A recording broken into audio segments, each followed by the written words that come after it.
University of Rochester, David Primo joins us as we look at fiscal policy, and we're honored to have with us Danny Blanchflower from Dartmouth College on wages, on inflation, on monetary policy, on Bernanke's pinata, and also fiscal policy. Professor Primo, when you look at the fiscal debate last night, I was a bit struck how these candidates didn't talk about it. Is that because they're worn out over the last month?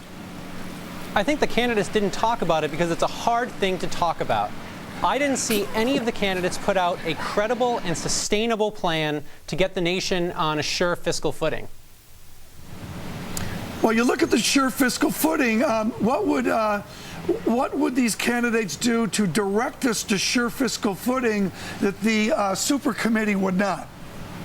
What we need to see is one of the candidates actually put forward a real plan to reform entitlements. Entitlements are the big problem that we face in the next 10, 20 years. All of the candidates say that they want to do something about Medicare, for instance, but none of the candidates have really put forward a real plan to deal with it. The closest the candidate has come is Mitt Romney, who said he wanted to replicate what Paul Ryan has proposed, but he didn't go much farther than that. Let's bring up this chart right now, chart 7. We showed this earlier, folks, outlays and receipts, and you can see how changed it is from 2008. It's a debate chart, and you can see there the Reagan outlays up. Whoa, they go way up now, that white line up. What a difference from 2008. A question from Professor Blanchflower to Professor Primo. Yes, I thought that was obviously right, that there was very little about fiscal policy, but in some sense you've also got to have some policy towards growth. Do you think, did you hear anything for that? There's got to be a short-term trade-off for growth, a long-term trade-off for fiscal policy. How can you have one without the other? Isn't that a big problem as well?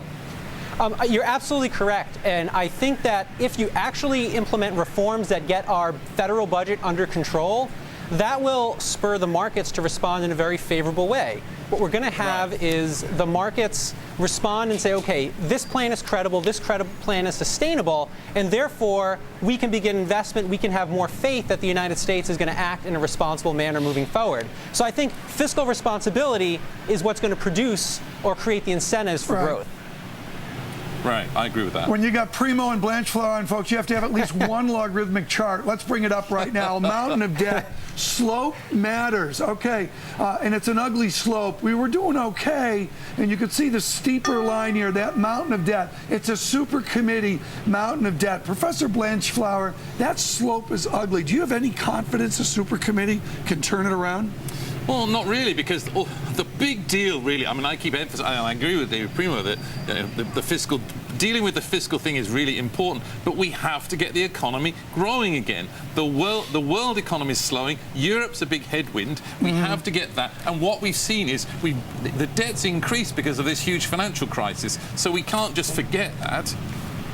Well, that's good. David, I want to bring you in here with a little time we've got with you in your wheelhouse of regulation. Those candidates last night would have said, we got to get rid of Obamacare. We got to do this on Dodd-Frank. Do you buy that? Is it as simple as cutting out regulation to get a boost in GDP?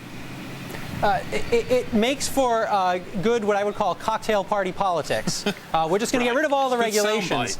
But in reality, regulation is complex, but I would put some caution out there for those who think that the opposite, who think that financial services regulation is somehow going to solve all of our problems. Historically, we've seen that financial services regulation is much like campaign finance reform. You put into effect some rules, and some lawyers get really rich figuring out ways around them. So I think it makes much more sense to develop a set of basic rules that create a transparent playing field, rather than all of the nitty-gritty that Dodd-Frank is focused on.